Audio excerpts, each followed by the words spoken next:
हमारे महाराष्ट्र के साबिक वजीर और नागपुर शहर की दबंग शख्सियत आली जनाब अनीस अहमद साहब, महाराष्ट्र प्रदेश कांग्रेस कमेटी के जनरल सेक्रेटरी आली जनाब युवराज आबा करंकार साहब, रमेश श्रीखंडे साहब, शिवसेना की मुल्क मैदान तोप महेश मिस्त्री साहब, अभी हमारे दरमियान अनिल अन्ना गोटे साहब तशरीफ लाए हैं। मैं उनका इस्तकबाल करता हूं। तालियों की गूंज में इनका इस्तकबाल किया जाए। क्या बात। कांग्रेस पार्टी की और इंडिया अलायंस की ये मौलवीगंज में पहली सभा है। इस इंतखाबी जलसा-ए-आम में इंडिया अलायंस के तमाम मुकर्रिरीन अपने ख्यालात का इजहार करेंगे। याद रहे, इंडिया अलायंस में इंदिरा कांग्रेस, राष्ट्रवादी कांग्रेस, इंडियन यूनियन मुस्लिम लीग, महाराष्ट्र लोक संग्राम पार्टी, शिवसेना उद्धव ठाकरे पार्टी, आप पार्टी, इन तमाम पार्टियों का एक मुत्तहिदा अलायंस है जिसको इंडिया ग्रुप के नाम से जाना जाता है। 20 मई को होने वाले पार्लियामेंट का ये इलेक्शन मुसलमानों की जिंदगी और मौत का सवाल है। अगर मुसलमान इस देश में भारतीय जनता पार्टी दोबारा बरसरे इख्तियार आ गई तो ये समझ लो हिंदुस्तान के मुसलमानों की मौत हमारे सामने खड़ी है। और अगर आप चाहते हो कि एक नई जिंदगी आपको मिले,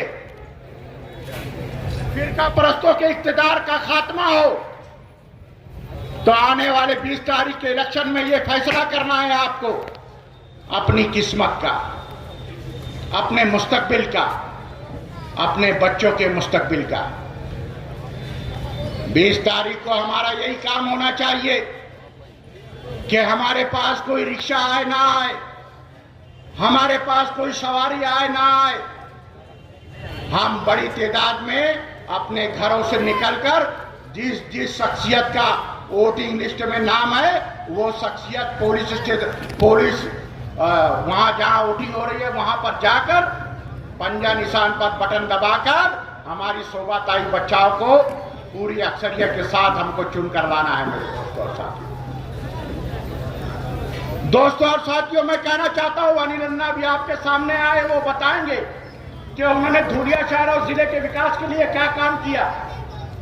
यहां पर हमारे साबिक वजीर अनीस अहमद साहब मौजूद है, वो आपको बताएंगे कि हमने इस रियासत में क्या क्या काम अंजाम दिया अक़लियतों की तरक्की और बढ़ाई के लिए। मैं सिर्फ इतना ही कहना चाहता हूं कि Congress party, Indian national Congress एक ऐसी पार्टी है जिसमें मुसलमान अपना दबाव डालकर कोई भी मुसलमानों का, चाहे सियासी हो, चाहे सनती हो, चाहे सामाजिक काम हो, दबाव डालकर अपना काम निकलवा सकते हैं मुसलमान लोग। लेकिन क्या भारतीय जनता पार्टी की हुकूमत आई तो आप ऐसा काम कर सकते हो? भारतीय जनता पार्टी के लीडरान तो साफ तौर से कहते हैं कि हमको मुसलमानों की जरूरत नहीं। इस मुल्क में कश्मीर से लेकर कन्याकुमारी तक, गुजरात से लेकर बंगाल तक सिर्फ एक ऐसी वाहिद पार्टी है, इंडियन नेशनल कांग्रेस, जिस कांग्रेस में रहकर आप अपने मुसलमानों का कोई भी काम दबाव डाल के करवा सकते हैं। इसकी बहुत सारी मिसालें हैं मेरे दोस्तों और साथियों। मैं चूंकि कांग्रेस का मुकर्रिर हूं इसलिए कांग्रेस पुरता बोलूंगा। अनिल अन्ना अपनी पार्टी के मुताबिक बोलेंगे और दूसरे मुकर्रिर अपनी पार्टी के मुताबिक बोलेंगे। लोग कहते हैं कांग्रेस ने क्या दिया? अरे कांग्रेस ने इस मुल्क में 70 साल में हमारे उलमाए कराम की जद्दोजहद और मेहनत की वजह से कांग्रेस ने सियासत में मुसलमानों को बराबरी की नुमाइंदगी दिया है, बराबरी का नुमाइंदगी दिया है। ये कांग्रेस पार्टी थे, ये पंडित जवाहरलाल नेहरू थी, ये सरदार वल्लभ भाई पटेल थे, जिन्होंने 1967 में इस मुल्क का जो सबसे बड़ा ओहदा है सदर जमहूरिया राष्ट्रपति, उस राष्ट्रपति के ओहदे के लिए डॉक्टर जाकिर हुसैन को बनाया कांग्रेस पार्टी। उसके बाद 1974 में इंदिरा गांधी ने इस मुल्क के सबसे बड़े ओहदे पर बैठाया, सदर जमहूरिया बनाया, राष्ट्रपति बनाया फखरुद्दीन अली अहमद को। मेरे दोस्तों और साथियों, आज मुझे बताओ, भारतीय जनता पार्टी में चाहे केंद्र में हो चाहे राज्य में हो, एक भी मुस्लिम मंत्री है क्या? नहीं। एक भी राज्यों में मुस्लिम वजीर है क्या? नहीं। पार्लियामेंट का एक भी मेंबर मुसलमान है क्या? नहीं। रियासती असेंबलियों में एक भी मुसलमान है क्या? नहीं। मुसलमानों को नुमाइंदगी देने का काम ही भारतीय जनता पार्टी नहीं करना चाहती। मुसलमानों को, उनको जरूरत ही नहीं है, उसके लीडर साफ बोलते हैं हमको मुसलमानों की जरूरत नहीं है। तो ऐसे में 20 तारीख का जो इलेक्शन होने वाला है, उसमें आपको बहुत सोच समझ कर मतदान करना है और पंजा निशान पर बटन लगाकर हमारी शोभाताई बच्चाओं को हजारों वोटों से आपको कामयाब करना है। मेरे दोस्तों, ये कांग्रेस पार्टी थी जिसने पूरे सूबे का सबसे बड़ा ओहदा कौन सा होता है? मुख्यमंत्री, वजीर आला। ये कांग्रेस पार्टी और इंदिरा गांधी थी जिसने 1973 में राजस्थान का वजीर आला बरकतुल्ला खान को बनाया। ये इंदिरा गांधी थी जिसने 1974 में अब्दुल गफूर अंसारी को बिहार का वजीर आला बनाया। ये इंदिरा गांधी थी जिसने 1984 में आसाम का वजीर आला मैडम अनवरा तैमूर को बनाया। ये इंदिरा गांधी थी जिसने महाराष्ट्र का मुख्यमंत्री 1984 में आसाम का वजीर आला मैडम अनवरा तैमूर को बनाया। ये इंदिरा गांधी थी जिसने महाराष्ट्र का मुख्यमंत्री अब्दुल रहमान अंतुले को बनाया। ये जो पुलिस वाले आज हमारे सामने खड़े हैं, ये पहले हाफ चट्टी पहन के ड्यूटी करते थे, उनका घुटना दिखता था, उनको शर्म आती थी। लेकिन अब्दुल रहमान अंतुले जिस वक्त महाराष्ट्र के मुख्यमंत्री बने, पूरे पुलिस वालों को फुल पैंट पहना दिया उन्होंने, फुल पैंट, हाफ चट्टी छोड़ा, फुल पैंट पहना। पुलिस वाले भी आज अब्दुल रहमान अंतुले के एहसान बन गए और उसी अब्दुल रहमान अंतुले की वजह से आज तक पूरे महाराष्ट्र में संजय, निराधार अनुदान योजना के तहत चाहे हिंदू हो चाहे मुसलमान, हर घर में बेवा औरतों को, गरीब औरतों को, किसी को 1000, किसी को 1500, किसी को 2000 रुपया मिल रहा है। उसी अब्दुल रहमान अंतुले के एहसान का नतीजा है। कांग्रेस पार्टी ने 4 मुख्यमंत्री दिए और कांग्रेस पार्टी की जिस राज्यों में हुकूमत रही, मुसलमानों को बराबरी का नुमाइंदगी दिया।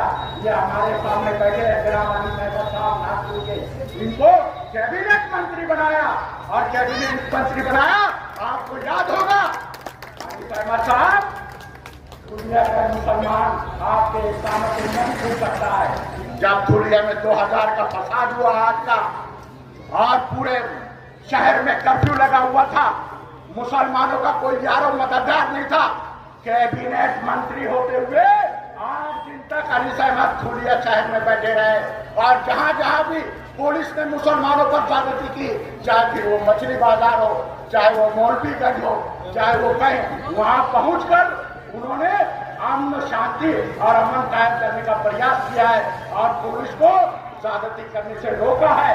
ये अली अहमद आज हमारे दरमियान मौजूद है। मेरे दोस्तों और साथियों, हम उनका एहसान कभी नहीं भूल सकते। इनको मिनिस्टर बनाया, जाफर शरीफ मिनिस्टर रहे, रेलवे मंत्री रहे, सलमान खुर्शीद परराष्ट्र मंत्री रहे। ऐसे दर्जनों मुसलमानों को सियासत में बराबरी का नुमाइंदगी देकर इंदिरा कांग्रेस ने हिंदुओं के साथ साथ मुसलमानों को भी साथ में लेकर चलने का प्रयास मेरे दोस्तों किया है। आपको याद है, ये आज पूरे मुल्क में बोलते हैं कांग्रेस ने क्या दिया।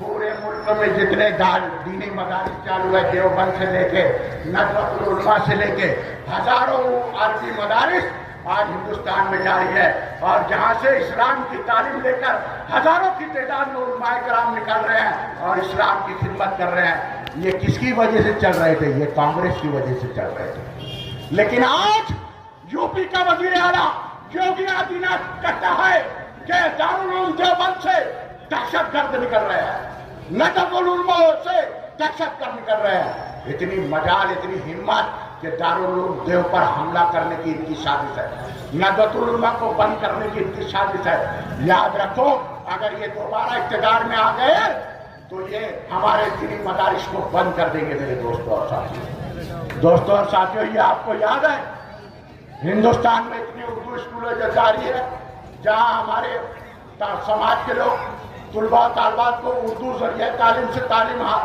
देते हैं, हजारों की तादाद में उर्दू मदारिस जारी है। ये किसकी वजह से जारी है?